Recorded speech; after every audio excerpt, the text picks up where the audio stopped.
নমস্কার বন্ধুরা, আবারও হাজির হয়েছি একটা নতুন রেসিপি নিয়ে। আজ আমি কাঁকরোলের একটা দুর্দান্ত স্বাদের রেসিপি নিয়ে চলে এসেছি।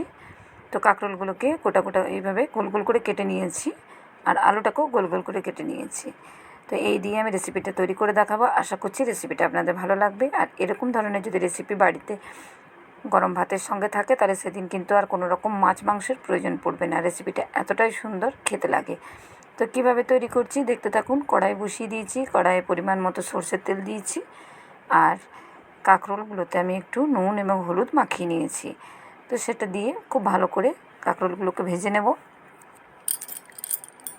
সব কাঁকরোলটা দিয়ে দিলাম কড়াইয়ের মধ্যে। এবার নাড়াচাড়া করে একটু সময় নিয়ে ভালো করে ভেজে নিতে হবে।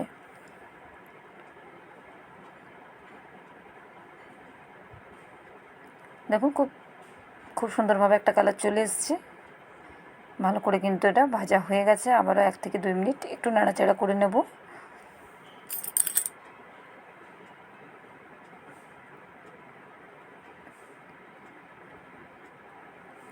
তো ঠিক একই রকমভাবে বাকিগুলোকেও আমি কিন্তু ভেজে তুলে নিয়েছি। এগুলোকে তুলে নিচ্ছি। এবার ওই তেলের মধ্যেই আমি আলুগুলোকেও ভেজে নেব।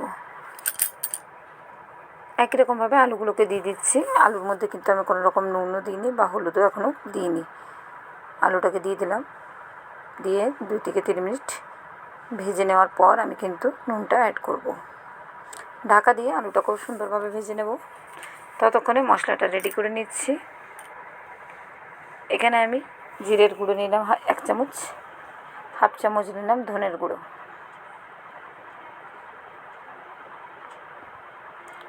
হলুদের গুঁড়ো নিলাম পরিমাণ মতো,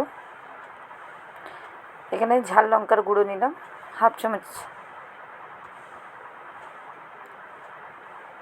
আর অল্প একটু এখানে কাশ্মীরি লঙ্কার গুঁড়ো নিয়ে নেব। একদমই অল্প নিয়েছি, আর ঝাল লঙ্কার গুঁড়ো এখানে একটু বেশি ব্যবহার করেছি আমি। এবার এটা মশলাগুলোকে একটু জল দিয়ে ভালো করে গুলে নেব। আর এইভাবে জল দিয়ে গুলে যদি শুকনো মশলা ব্যবহার করা হয়, তাহলে কিন্তু একদম বাটা মশলার স্বাদ আসে রান্নার মধ্যে। তো এইভাবে একটু গুলে নিয়ে এটাকে আমি রেখে দিচ্ছি পাশে সরিয়ে। ততক্ষণে দেখছি আলুটা কতটা ভাজা হয়েছে। এবার দেখুন নাড়াচাড়া করে নিচ্ছি 2 থেকে 3 মিনিট। এরপর এর মধ্যে অল্প একটু নুন দিয়ে দিলাম।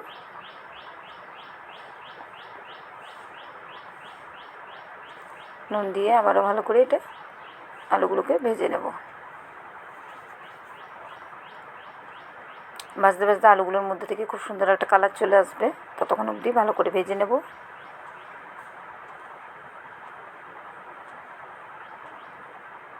দেখুন খুব সুন্দরভাবে কিন্তু আলুটাও ভাজা হয়ে গেছে আমার।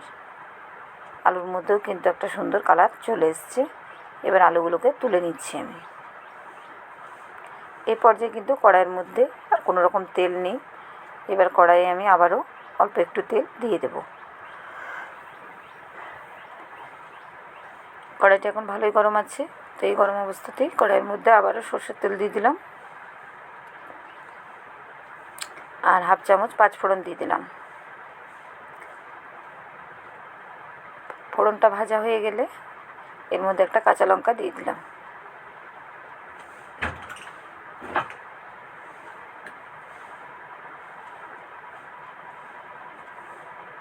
এবার এখানে আদা এবং রসুন আমি 2 চামচের মতো বেটে রেখেছিলাম, সেটা দিয়ে দিলাম। আদা রসুন বাটাটা দেওয়ার পর দেখুন অল্প একটু নুন দিয়ে দিলাম তেলের মধ্যে। এবার মশলাটাকে খুব সুন্দর করে ভেজে নেব আমি, আর অল্প একটু চিনি দিয়ে দিলাম। এতে কালারটা খুব সুন্দর আসবে।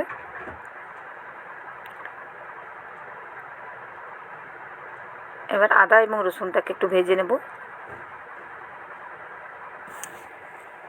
এবার যে মশলাটাকে আমি জলে গুলে রেখেছিলাম, শুকনো মশলাটা, সেটা দিয়ে দিলাম। আর এখানে বড় সাইজের একটা বড় পেঁয়াজ আমি কুচি করে রেখেছিলাম, সেটা এবার দিয়ে দিলাম। মানে পেঁয়াজটাকে আমি খুব লাল লাল করে ভাজবো না, সেই কারণে আমি মশলাটা ব্যবহার করার পর পেঁয়াজটা দিলাম। তো এইভাবে মশলার মধ্যে দিয়ে তৈরি করে দেখবেন। এবার এটাকে খুব সুন্দর করে কষাবো, মশলাটা যাতে খুব সুন্দর করে ভাজা হয়ে যায়। দেখুন একদম শুকনো হয়ে গেছে, মানে মশলাটা খুব সুন্দর করে আমার কিন্তু ভাজা হয়ে গেছে। এবার কাঁকরোল এবং আলুটাকে দিয়ে দিলাম।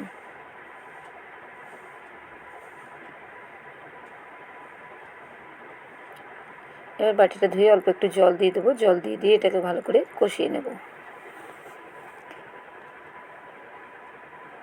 একটু সময় নিয়ে এটা কষাতে হবে, তাহলে কিন্তু খুব সুন্দর মানে কালারটাও আসবে আর সবজিটাতে স্বাদও কিন্তু খুব সুন্দর হবে। তো একটু সময় নিয়ে এটাকে আমাকে কষাতে হবে। আমার রেসিপিগুলো ভালো লাগলে লাইক, কমেন্ট, শেয়ার এবং চ্যানেল সাবস্ক্রাইব করার অনুরোধ রইল সকলকে। যে সকল বন্ধু ফেসবুক থেকে দেখছেন অবশ্যই পেজটা ফলো করার অনুরোধ রইল। তো এইভাবে নাড়াচাড়া করতে হবে, তা নাহলে তলায় লেগে যেতে পারে।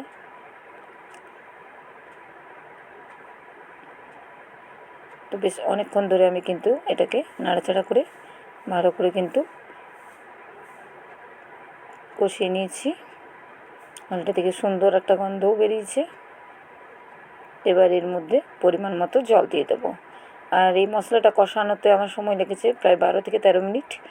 একটু সময় নিয়ে গ্যাসটাকে কম রেখে ভালো করে কষিয়ে নিতে হবে।